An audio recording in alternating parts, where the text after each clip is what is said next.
আসসালামু আলাইকুম সুধী দর্শক মণ্ডলী। আজকে আমার এখানে একজন পেশেন্ট আসছে। আপনার নামটা? মোহাম্মদ জসিম শেখ। জসিম শেখ। ওনার নাম হচ্ছে জসিম শেখ।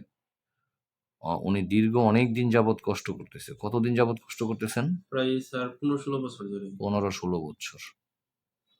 এই রোগটাতেই কষ্ট করতেছেন? শুধু এই রোগটাই স্যার, আর আচ্ছা। অন্য কোনো রোগ নেই স্যার। ওনার প্রবলেম হচ্ছে সার্ভাইকেলে প্রবলেম আছে, ওনার লাম্বার ডিস্কে প্রবলেম আছে, হ্যাঁ?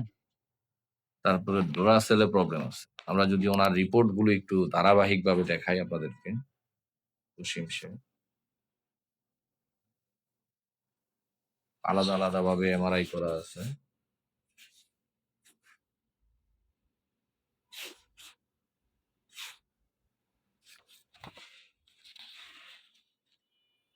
ওনার সার্ভাইকেলে C4, C5, C5, C6, C6, C7 লেভেলে ক্ষতিগ্রস্ত। লাম্বারটা যদি আমরা দেখাই একটু।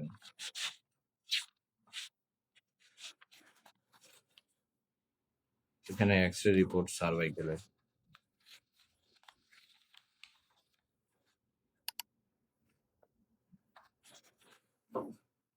লাম্বার পজিশনে হার্নিয়েশন হয়ে আছে লাম্বার G4, লাম্বার 4, 5।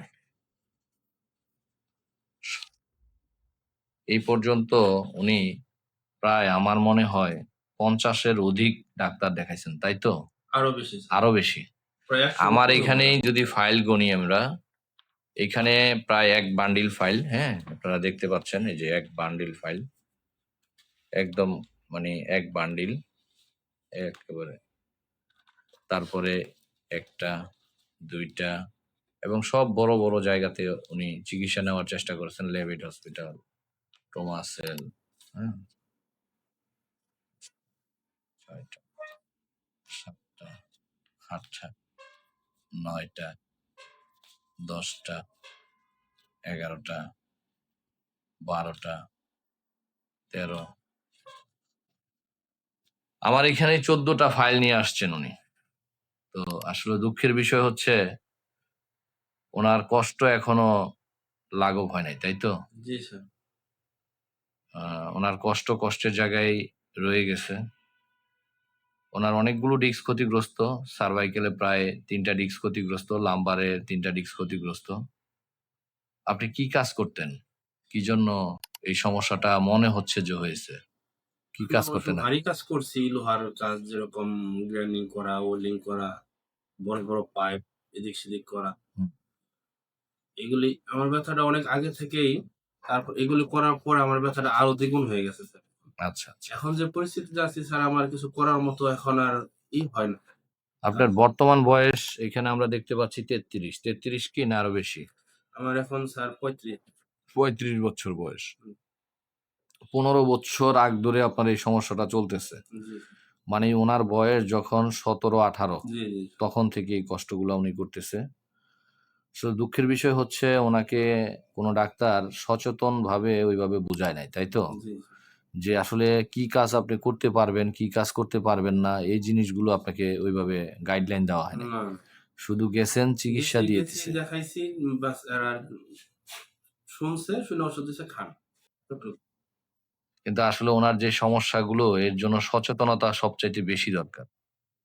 কারণ সচেতন না হলে এই রোগগুলো, এই সমস্যাগুলো ডে বাই ডে বাড়তেই থাকবে। কারণ ওনার সার্ভাইকেলে প্রবলেম, লাম্বারে প্রবলেম। উনি যদি হেভি ওয়েট লিফটিং করতে থাকে, ডে বাই ডে ওইটা ক্ষতিগ্রস্ত হইতেই থাকবে, হ্যাঁ? তো আল্লাহ পাক যেন এই রুগীটাকে সুস্থতা দান করে। গরিব মানুষ, নেহায়েত গরিব মানুষ, খেটে খাওয়া মানুষ, কাজ করে খেতে হয়। যার কারণে আসলে কাজ করতে হয় বাস্তবতা। কিন্তু কিছু কাজ আছে যেটা এই সমস্যাগুলো হলে করা যাবে না। করা না গেলে তো এটা জোর করে করার আসলে কিছু নাই। না স্যার। তো সেই জায়গা থেকে কষ্ট হইলেও ওইটাকে এভয়েড করে যেই কাজটা করা যায়, হালকা কাজ যেটা আছে, হ্যাঁ? ওইটাকেই করে নিতে হবে এবং বাস্তবতাকে মেনে নিতে হবে। সবার ১ম বাস্তবতা যদি আপনি না মেনে নেন, তাহলে হবে না। আমার এখানে প্রায় ১২-১৩ হাজার মানুষ ভিডিওটা দেখতেছেন, রমজান মাস, হ্যাঁ? আমি তেমন একটা ভিডিও বানাচ্ছি না রমজানের কারণে। তো এই রুগীটা আসলে প্রায় ১৪-১৫ টা ফাইল নিয়ে আসছে। উনি বলল যে আরো প্রায় মানে শতাধিক ফাইল উনার কাছে বাসায় আছে। তো ঘটনা হচ্ছে আসলে চিকিৎসা ঔষধের চাইতে আমি মনে করি কিছু, কিছু রোগের ক্ষেত্রে নিয়মটা অনেক বেশি গুরুত্বপূর্ণ এবং রুগীকে সচেতন করাটা অনেক বেশি জি, গুরুত্বপূর্ণ। জি।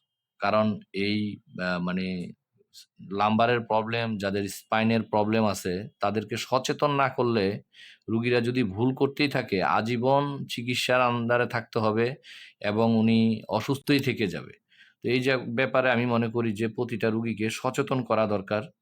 হ্যাঁ? এবং কি, কি করলে উনার সমস্যাগুলো বাড়তে পারে, কি করলে উনার সমস্যাগুলো কমবে, এই বিষয়ে রুগীদেরকে কাউন্সেলিং করলে আশা করি যে ইনশাআল্লাহ উনারা এটা থেকে কিছুটা হইলেও পরিত্রাণ পাবে। তো সকলেই এই রুগীটার জন্য দোয়া করবেন। সকলকে আন্তরিকভাবে ধন্যবাদ। আসসালামু আলাইকুম।